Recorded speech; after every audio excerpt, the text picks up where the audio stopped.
રૂપાલાનો વિરોધ કર્યો। ગોપાલપુરા ગામમાં રૂપાલાનો વિરોધ। ગોપાલપુરા ગામની બહાર પોસ્ટર્સ લગાવવામાં આવ્યા। ભાજપના નેતા અને કાર્યકરોને ગામમાં પ્રવેશવા પર પ્રતિબંધ લગાવાયો છે। રૂપાલાની ટિકિટ રદ કરવામાં આવે તેવી ક્ષત્રિયોની માંગ છે। રૂપાલા માફી માંગે તે ચલાવી લેવાશે નહીં। છોટાઉદેપુરની બેઠક પર પણ ભાજપને પરિણામ ભોગવવું પડશે।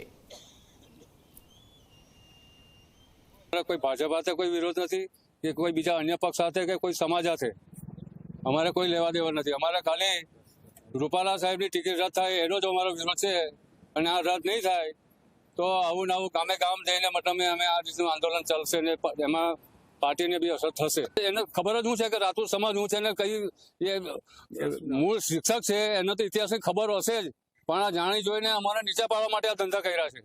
એનું અસકલું પણ બતાવ્યું છે, બીજું કશું નથી। જ્યાં સુધી રૂપાલાની ટિકિટ રદ કરવામાં નહીં આવે ત્યાં સુધી ગામમાં કોઈને બીજેપીના આગેવાનોને પ્રવેશ કરવામાં દેવામાં નહીં આવે। આ રીતે ગોપાલપુરા સમસ્ત ગામે નક્કી કરેલ છે।